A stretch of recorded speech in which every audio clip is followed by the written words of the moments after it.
Salut les amis, bienvenue dans cette vidéo dans laquelle je vais vous montrer comment on peut calculer la limite d'une suite UN. Alors, UN égale cos n sur n plus 1. Bon, on va essayer de calculer la limite de cos n. Bon, il y a un problème, c'est que cos n n'admet pas de limite. Et oui, cette suite cos n n'admet pas de limite. Elle tend ni vers 0, ni vers 1, ni vers rien du tout.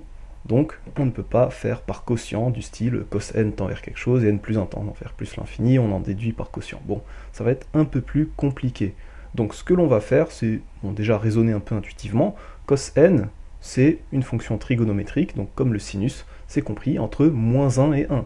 C'est-à-dire que cos n, finalement, on ne sait pas trop comment il se comporte pour n très grand, mais on sait que de façon générale, il se balade entre moins 1 et 1. Donc en haut, j'ai quelque chose qui se balade entre moins 1 et 1, donc qui reste assez petit finalement, en valeur absolue, et en bas, j'ai quelque chose qui tend vers plus l'infini, le n plus 1 tend vers plus l'infini. Donc quelque chose de petit en haut, entre moins 1 et 1 sur plus l'infini, entre guillemets, ben, on a comme l'impression que, au final, ça va tendre vers 0. Et bien c'est exactement cette version intuitive des choses que l'on va mettre sous forme mathématique. C'est parti. Donc soit n un entier, on a cos n qui est compris entre moins 1 et 1. Donc de façon générale, pour tout x appartenant à R, cos x est compris entre moins 1 et 1. C'est aussi valable pour un entier n. De façon générale, je mets ce que je veux dans le cosinus, ça peut même être une expression très compliquée. Bah, le cosinus de tout ça, ça sera compris entre moins 1 et 1. Donc c'est aussi valable pour cet entier naturel n. On a une inégalité qui porte sur cos n, mais nous finalement ce qui nous intéresse c'est un. Alors entre cos n et un, bah, finalement il y a juste un n plus 1. On va juste diviser par n plus 1 cette inégalité. On divise par n plus 1, mais il faut faire attention à deux choses. Déjà que n plus 1 ne s'annule pas. Bon, c'est le cas parce que n est un entier. Et aussi, on regarde son signe. Il faut bien préciser que n plus 1 est strictement positif, parce que quand on divise ou multiplie par un nombre, il faut bien regarder son signe, parce que si c'est strictement négatif, ça change le sens de l'inégalité. Ici, on a le cas simple où n plus 1 est strictement positif, donc quand je divise tout par n plus 1 membre à membre, eh bien je conserve le sens de l'inégalité. Donc très important sur votre copie de préciser que le nombre par lequel vous avez divisé est strictement positif.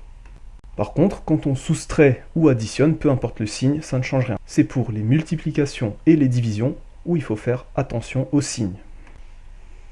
Finalement, on a cos n sur n plus 1. Donc, en divisant par n plus 1, on a refabriqué notre un qui se trouve au milieu. Donc, un est encadré par moins 1 sur n plus 1 et 1 sur n plus 1. Donc, au début, on était gêné par le cos n. Là, il n'apparaît plus. Mais on a à gauche et à droite de un des suites dont les limites sont connues. 1 sur n plus 1 tend vers 0, et pareil pour moins 1 sur n plus 1, son opposé. Donc un est encadré par deux suites qui ont la même limite 0. Ça veut dire que un va se faire emmener vers la limite 0 par en haut et par en bas. C'est l'idée du théorème d'encadrement que l'on va appliquer maintenant. On écrit d'abord que la limite de moins 1 sur n plus 1 et 1 sur n plus 1, c'est égal à 0. Donc ils convergent vers la même limite qui est ici 0, donc forcément un va être obligé de tendre vers 0.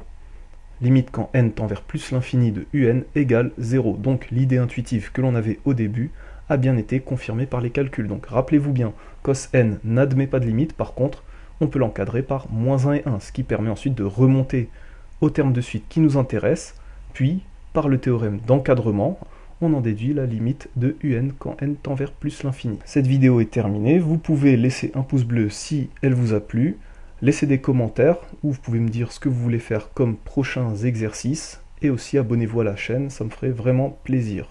Sur ce, je vous souhaite une excellente continuation, ciao.